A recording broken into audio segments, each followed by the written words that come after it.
Birchall from Uganda. Vivian is a very interesting individual. I met her a few years ago, before she was a citizen, and she told me so many incredible stories from her country, people that she's met, that I said, you know, you gotta share your story with the rest of our county. So I asked her to be our citizen speaker for today, and she'll share with you what it means to be an American citizen.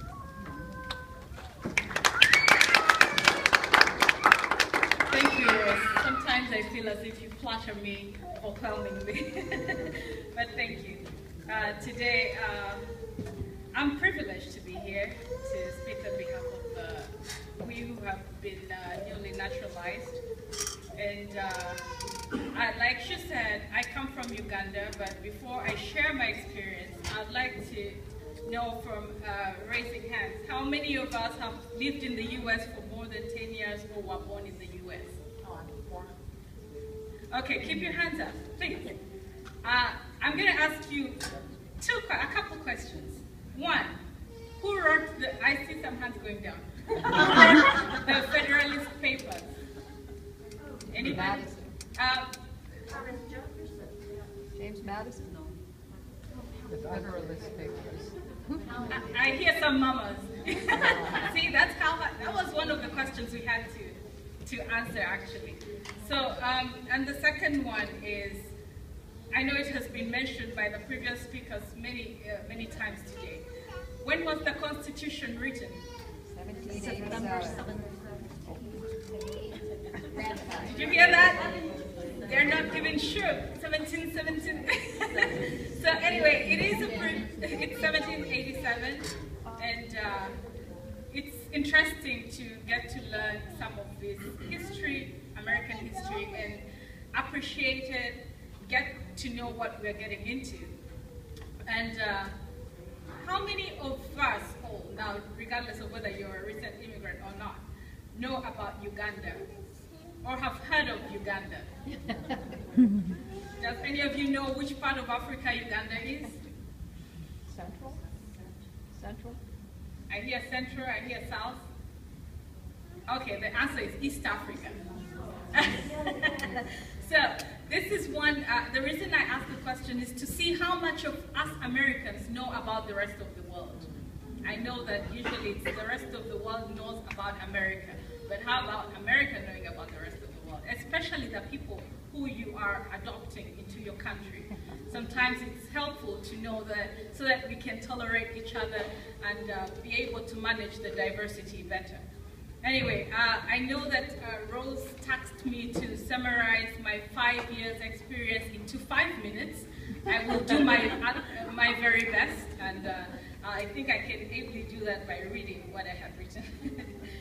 So, aloha to all of you, and it's a great pleasure that I get to share my experience and translation of what it means to be an American citizen. This is considered a nation of immigrants, and our addition to the family is exciting. My journey began with a simple hello to a then American stranger, Daniel, right behind trying to babysit, who is currently my husband and father of my 2 blessings, Zoe and Amy, who are right behind me here. I was born and raised in a small country called Uganda, found in the eastern part of Africa. It lies on the equator, so the weather is almost similar to Hawaii, but it's more temperate than the surrounding areas because of its high altitude. It's comprised of various ethnic groups that migrated from various parts of the region, and its people speak more than 30 languages. I speak about 7 of those. Wow. My professional background is in public policy and planning, with experience in various disciplines in socio-economic development. My past work enabled me to interact extensively with different countries, diplomats, communities, sectors, but none of that prepared me for the immigration process. When I started this journey, I did not have a comprehensive visualization of what my new life as a new immigrant in this powerful and beautiful country, the United States of America, would be. All I worked with was the idea that I was living my life and all I had grown to love and cherish behind starting a new life. The excitement at the time surpassed the realistic responsibility and consequences that would come with the move. I was guided by love, hope, adventure, and a dream which some would call ambition or craziness. There is a thin line between the two. Some of the challenges that came with relocating to this amazing place included the unemployment shock, absence of a social network that is family and friends, cultural adjustment, being broke, name it. In my alien status, as a green card holder, I tried to integrate and socially assimilate, such as studying the football game and choosing a team. Since we don't have American football in Uganda, we follow soccer. So this was new. I had to choose a game so that I can assimilate better. So I even sought audience with various community public leaders, including the mayor, who is unfortunately not here, but I wanted to tell him that I tried to meet with him to discuss different issues that immigrants deal with, and also how to manage diversity. But unfortunately, he's a busy man. I never got the chance, but I'm still trying. I wanted to be, I dwelt on the premise that someday when I'm a naturalized citizen, it would feel more like home. I wanted to be adopted by the country to belong. Alas, on the 18th of August, 2015, I was naturalized. Singing the Star-Spangled Banner on that day released emotions I did not know existed. I cried. These were tears of joy, relief, and hope.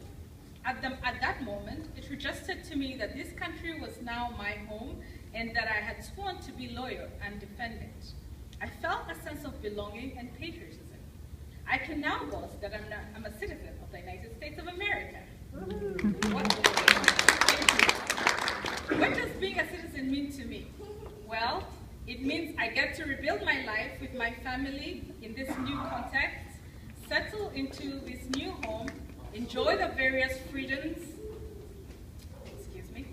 exercise civic rights and responsibilities, run for office, elected officials beware, I'm coming, participate in elections, be able to write to our leaders and to various print and electronic media about pertinent issues, explore all possible opportunities for employment and still almost unemployed, and above all, have my children and husband identify me as an American. The pride that comes with that is unmeasurable. I would like to end by thanking my husband, my parents-in-law for their continued support during this process, and by congratulating us all, newly naturalized citizens, upon this milestone. Thank you, America, for adopting us. Mahalo, God bless you, and God bless the United States of America.